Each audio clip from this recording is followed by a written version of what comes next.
आणि त्या एका किडनीच्या भरोश्यावर हे तात्याराव लहाने हे सामाजिक कार्य करतात आहे, आजही जिवंत आहे. तेही जिवंत आहे, त्यांची आई पण जिवंत आहे.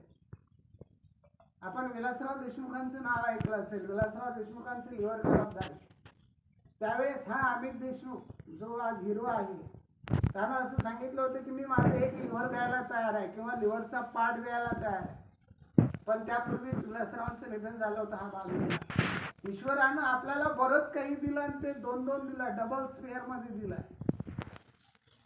आपल्याला कसं सगळं हवं आहे, गिरीपूजन सरांनी सांगितल्याप्रमाणे आपल्याला हेही हवंच आहे, काही विषय नाही.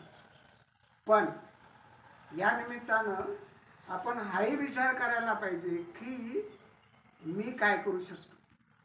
हा कार्यक्रम आपण कॉलेजमध्ये कशा प्रकारचे कार्यक्रम घेतले आहेत, पण मी गिरीपूजन सरांना आवर्जून सांगितले की हा वेगळ्या पद्धतीने आपण घेतला पाहिजे.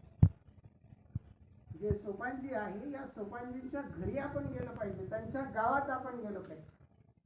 केवळ आपल्या पुरता हा कार्यक्रम सीमित न ठेवता या गावामधील लोकांनाही तशा प्रकारे दान करण्याच्या दृष्टिकोनातून प्रोत्साहन मिळालं पाहिजे. बरेच असे वेटिंगवर आहे. अवयवदानाच्या बाबतीमध्ये भारतामध्ये सर्वात मोठी वेटिंग लिस्ट आहे. कोणाला किडनी हवी आहे, कोणाला लिव्हर हवा आहे, कोणाला डोळा हवा आहे आणि एकूणच कोणाला रक्त हवं आहे, कोणाला ज्याला म्हणता येईल बोन मॅरो हवा आहे. सगळ्यांना हे सगळे वेटिंग लिस्टमध्ये बसतो आणि आपण हे सहज करू शकतो. चांगली आपली धडधाकट प्रकृती असेल तर 3 महिन्यामध्ये आपण रक्तदान केलंच पाहिजे. काही दिवसानंतर आपल्याला त्या दृष्टिकोनातून मर्यादा येतात, पण जोपर्यंत आपण हे करू शकतो तोपर्यंत आपण रक्तदान केलंच पाहिजे. रक्तदान करत असताना की त्याकरता मर्यादा नाही आहे. रक्तदान अगदी अर्ध्या पाऊण तासामध्ये आपलं रिकवर होतं. पण या गोष्टी आपल्याला माहित होती. गोपिकाबाईंच्या माध्यमातून तर फार मोठं काम या खैरीसारख्या गावामध्ये झालं. आम्ही एखादं ऐकलं आहे की हे गाव म्हणजे फौजींचं गाव.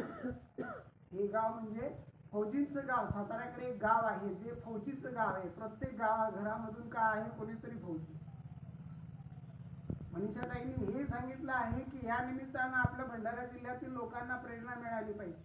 माझं असं म्हणणं आहे की या निमित्तानं एखादं असं झालं म्हणते मोहीम चालली पाहिजे की या गावामधील लोक, या गावामधील स्मशानभूमी कशी आहे. स्मशानभूमी आहे पण ती अपवादात्मक ज्याला म्हणता येईल अंत्यविधीसाठी आहे. अपवादात्मक म्हणजे काय, ज्यांचे देह शाबूत नसतात, ज्यांचे पोस्ट